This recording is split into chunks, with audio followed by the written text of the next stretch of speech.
Manish Pandey Bharatiya Janata party के प्रवक्ता हैं, बिहार की राजधानी पटना से हमें ज्वाइन कर रहे हैं। और आरजेडी के प्रवक्ता प्रमोद कुमार सिन्हा भी हमारे साथ पटना बिहार से मौजूद हैं। नीलू रंजन देश के जाने माने पत्रकार हमारे साथ दिल्ली से जुड़ रहे हैं। वीरेंद्र सिंह जी हमारे स्टेट हेड और प्रोफेसर के त्रिपाठी थोड़ी देर में हमें ज्वाइन करेंगे, जनता दल यूनाइटेड नीतीश कुमार की पार्टी के प्रवक्ता हैं।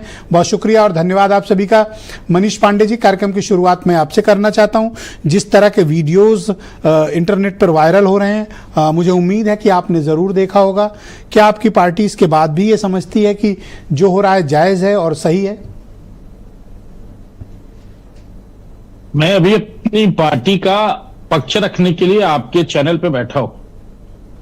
अगर मैं किसी दूसरे पार्टी से कोई लाभ उठाकर और अपनी पार्टी के विरोध में कोई बयान देना शुरू कर दूं तो गलती हमारी होगी, हमारी पार्टी की होगी। 2-3 दिनों तक तो यह विषय जरूर रहेगा चर्चा में कि भाजपा के प्रवक्ता ने ऐसा कहा, भाजपा के प्रवक्ता ने ऐसा कहा। लेकिन पार्टी की उसमें गलती है या मेरी गलती है? लेकिन नैतिकता का जिस पर चर्चा कर रहे हैं, एक कुछ लोग होते हैं जो चांद की खूबसूरती उनको नजर नहीं आती, लेकिन चांद में जो 2-3 छोटे छोटे दाग दिखते हैं ना, उस पर तो वर्षों तक चर्चा करते रहते हैं कि चांद में दाग है, चांद में दाग है।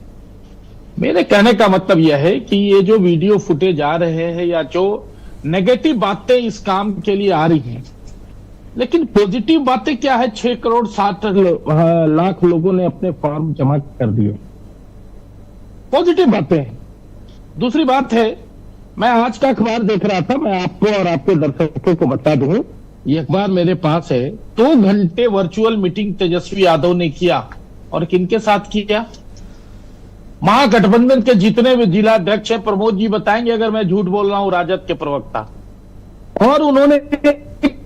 और बूथों पर जो बीएलए है, आपको बता दूं कि एक तरफ तो पिछले जब से शुरू हुआ है या 15-16 दिन पहले से ये सारी पार्टियां, महागठबंधन की पार्टियां ने पूरे बीएलए बूथ लेवल एजेंट बहाल करवाए हैं अपने यहां, मतलब कि अप्रत्याशित रूप से बढ़े हैं।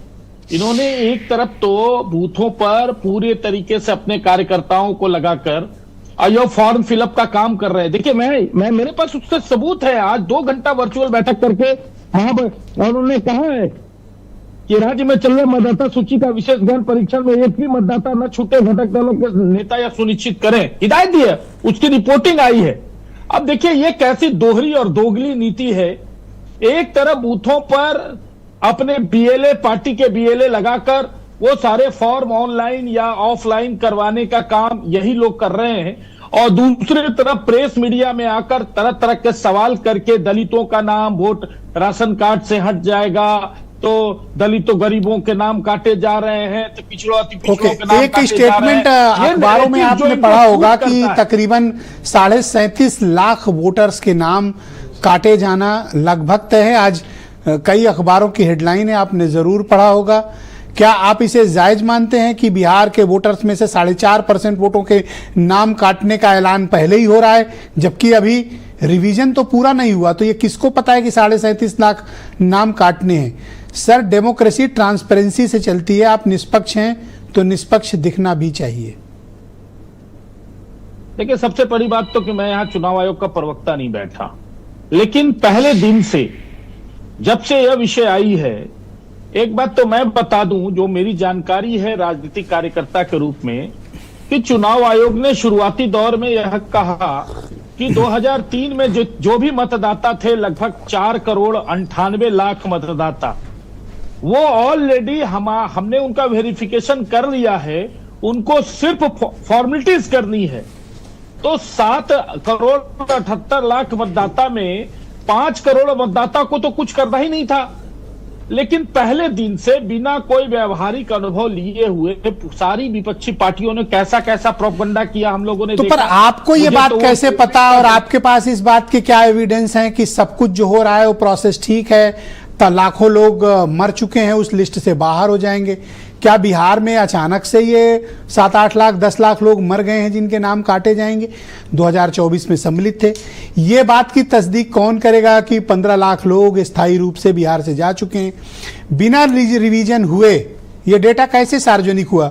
सबको डाउट है, मेरी पर बात आप पूरी हुई इतना नहीं। श्योर कैसे हो सकते हैं? मुझे 20 सेकंड और देंगे, मुझे 20 सेकंड और देंगे। 30 सेकंड सर, 20 सेकंड और 30 दिया सर।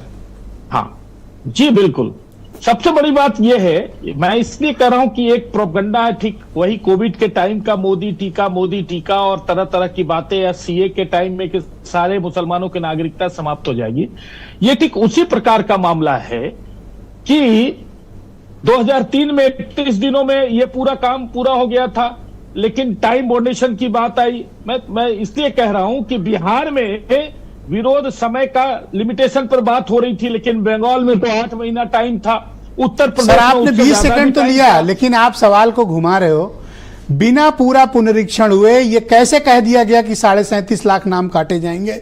डाउट यहां खड़ा होता है सर। और आपको चिंता क्यों नहीं है? बाकी को चिंता है, आपको चिंता क्यों नहीं है? इस बात से डाउट और बढ़ता है। अब देखिए ब्रजेश जी, वो तो जब नोटबंदी हुई थी तब भी चिंता किसी और की थी, जब सीए लागू हुआ था तब भी, जब आर्टिकल 370 जब हटा था इस देश से तभी चिंता किसी और को थी। अब ये इसका सवाल तो आप उन्हीं से पूछे कि आप इतने चिंतित क्यों आपको होते हैं फिक्र देश क्यों में, नहीं जब है? कोई सबसे बड़ी परिवर्तन फिक्र इस करने बात की कोशिश है। आती है। देखिए ये वही लोग हैं जिन्होंने सुप्रीम कोर्ट पर भी सवाल उठाया, ईडी और सीबीआई पर थैंक यू सवाल सर, उठाते हैं। आपको मैंने 1 मिनट दी। जरूरत आती है। Thank you sir, thank you. CBI please continue with sir. मैं